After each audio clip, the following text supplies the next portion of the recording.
ചില ആളുകളെ പരിചയപ്പെടുത്തുക എന്നുള്ളത് വളരെ അത്യാവശ്യമാണ്. കാലത്ത് എൻ്റെ അമ്മയും കൂടി ഇറങ്ങി വരും. മോൻ അവിടെ ദോശ കൂടെ നമ്മുടെ വീട്ടിൽ വിടും. അപ്പൊ നമ്മുടെ കൂട്ട് ബീഫിന്റെ കൂട്ട് ഒരു ജനപ്രിയ കൂട്ടായി മാറി അല്ലേ? ഉപ്പ് പോലും നോക്കില്ല.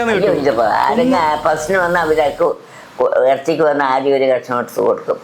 മീൻകറി, സാമ്പാർ, തോരൻ, പിന്നെ അച്ചാർ, പിന്നെ പപ്പടം. അമ്മ ഒരു സിനിമാ താരം കൂടി കേട്ടോ. അമ്മ ഒരു സിനിമയിൽ അഭിനയിച്ചിട്ടുണ്ട്. അതിൽ ആദ്യം കാക്കയ്ക്ക് കൊടുത്ത് പിന്നെ മനസ്സിന് കൊടുക്കും. അപ്പൊ ബീഫ് ഇനി റെഡി ആവാണ്ട് അതും കൂടി റെഡി ആയാൽ ഒക്കെ റെഡിയായി.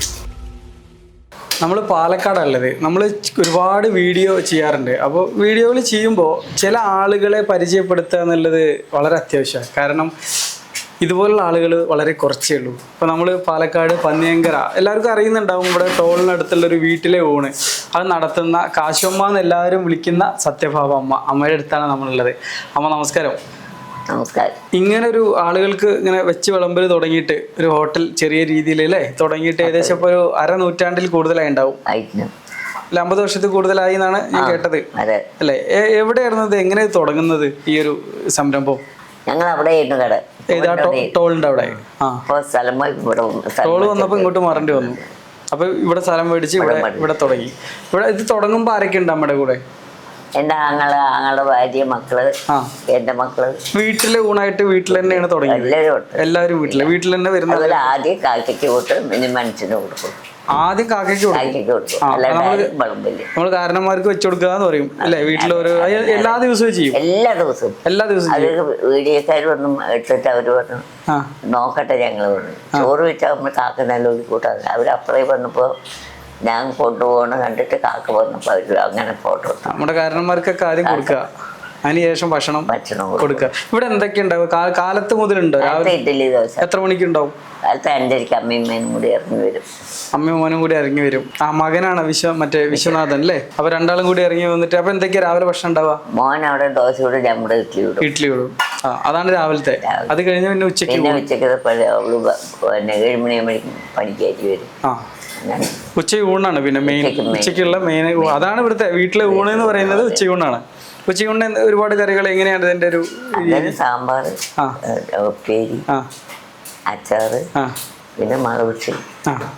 ഇതാണ് ഇതിന്റെ കറികൾ. ബീഫ് ഇവിടുത്തെ ഒരു പ്രധാന ബീഫും മീനും. പൊരിച്ച മീൻ. അപ്പൊ അമ്മ ബീഫ് കഴിക്കോ? ഞാൻ കഴിക്കില്ല.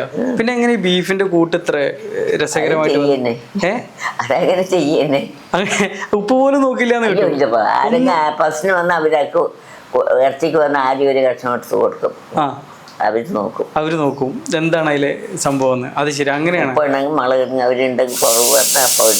അപ്പൊ ഈ ബീഫിലേക്ക് വരാൻ എന്താ കാരണം? കാരണം വെച്ചപ്പോ ചിക്കൻ ഇവിടെ ഇല്ല. ഞാൻ നോക്കൂ, ചിക്കൻ ഇല്ല, ബീഫും മീനും മാത്രമേ ഉള്ളൂ. അപ്പൊ ചിക്കൻ പോവില്ല. അത് ശരി. അപ്പൊ ഈ 10-20 കൊല്ലമായിട്ട് ഇങ്ങനെ ബീഫും ഈ ചോറിന്റെ കൂടെ കൊടുക്കുന്നുണ്ട്. ഇന്ന് എന്തൊക്കെയുണ്ട് കഴിക്കാൻ? എന്തൊക്കെയുണ്ടെന്ന്? ഇന്നിപ്പോ മീൻകറി. ഇത് മീൻകറി. ഇന്നെന്താ മീനെന്താ? മീനും മത്തി. അന്ന് മത്തിക്കറിയാണ്. ഓക്കെ. ഇത് സാമ്പാർ. ഇത് കായും പയറും. നേന്ത്രക്കായ, പയറ്. ഇത് തോരൻ. തോരൻ. ഓക്കെ. ഇതാണ് ഇന്നത്തെ കറി. പിന്നെ നെല്ലിക്കച്ചാറ്, പിന്നെ പപ്പടം. പിന്നെ ബീഫ് ഇങ്ങനെ ആയി വരുന്നുള്ളൂ. ബീഫായി വരുന്നുള്ളൂ. മീന് വറക്കണം അല്ലേ? മീൻ 10 മണിയാവും വരുമ്പോ.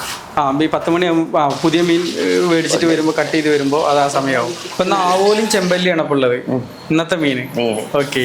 ഇവിടെ ഊണിന് എത്ര രൂപ അമ്മ ചാർജ് മേടിക്കുന്നത്? 60 രൂപ. ഇപ്പൊ എത്ര വയസ്സായി? 79. എൻ്റെ അപ്പ 79 വയസ്സായിട്ട് ഈ അടുക്കളയിൽ ഇങ്ങനെ ആളുകൾക്ക് വെച്ച് വിളമ്പിയിട്ടുണ്ട് കാശുമ്മ എന്ന് പറയുന്നത്. ഇപ്പൊ സത്യത്തിൽ കാശുമ്മ ശരിക്കും ലോകം മുഴുവൻ അറിഞ്ഞു. പല വീഡിയോ വന്നു, ഒരുപാട് വീഡിയോ, എത്രയോ വീഡിയോ ആണ്. അങ്ങനെ ഒരു വീഡിയോ കണ്ടിട്ടാ ഞങ്ങൾ ഇവിടെ വന്നത്. ഇവിടെ നിന്ന് കാശുമ്മയുടെ ബീഫ് ഊണൊക്കെ ഒന്ന് കഴിക്കാന്ന് വിചാരിച്ചിട്ട് വന്നതാണ്. വന്നപ്പോ കുറച്ച് വിശേഷങ്ങളൊക്കെ ചോദിക്കാന്ന് വിചാരിച്ചു.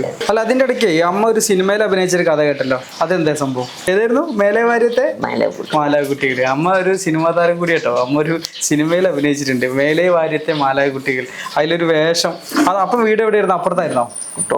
ടോളിന്റെ അവിടെ. അവിടെ നിന്നാണ് സിനിമാക്കാർ വന്ന് പൊക്കിയത് അല്ലേ?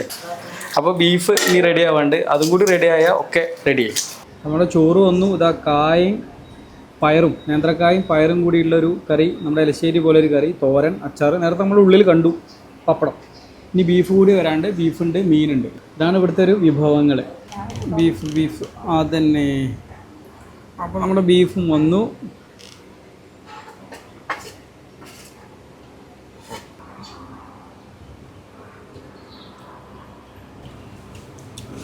അടിപൊളി. അപ്പോൾ നമ്മുടെ ചോറിൻ്റെ കൂടെ ഈ ഒരു ബീഫ് കറിയാണ് ഇവിടുത്തെ ഒരു പ്രത്യേകത. അത് നമ്മൾ മുന്നേ പറഞ്ഞല്ലോ, ബീഫ് തന്നെയാണ് ഇവിടുത്തെ പ്രത്യേകത. നല്ല അടിപൊളി ഗ്രേവി കേട്ടോ, കാണാം ബീഫൊക്കെ അടിപൊളിയാണ്. അപ്പോൾ ഈ വഴിക്ക് വരുന്നവരൊക്കെ ഇവിടെ നിന്ന് കയറിയിട്ട് ഈ അമ്മയുടെ ഭക്ഷണം ഒന്ന് രുചി അറിയാം. നമ്മുടെ പന്നിയങ്കര ടോൾ പ്ലാസയ്ക്ക് അടുത്ത് ശ്രീകൃഷ്ണ ഹോട്ടൽ, അവിടെ എഴുതിയിട്ടുണ്ട്, മുകളിൽ ബോർഡുണ്ട് ശ്രീകൃഷ്ണ ഹോട്ടൽ വീട്ടിലെ ഊണെന്ന്. അപ്പോൾ ഈ വഴിക്ക് വരുമ്പോഴൊന്ന് കയറുക. ഈ രുചി, ഈ ബീഫിൻ്റെ രുചി, ബീഫ് മാത്രമല്ല മീനുണ്ട്, ഇതൊന്നും അല്ലാത്തവർക്ക് നല്ല ഇലശ്ശേരി ഉണ്ട്, അതുപോലെ തന്നെ നല്ല കറികളാണ്, കൂട്ടി ഊണൊക്കെ കഴിച്ചിട്ട് പോവാം. അപ്പോൾ ഈ വഴിക്ക് വരുമ്പോൾ ഒന്ന് കയറുക. അപ്പോൾ ഇതുപോലെയുള്ള മറ്റൊരു വീഡിയോ ആയിട്ട് വീണ്ടും വരാം. അതുവരെ എല്ലാവർക്കും ബൈ.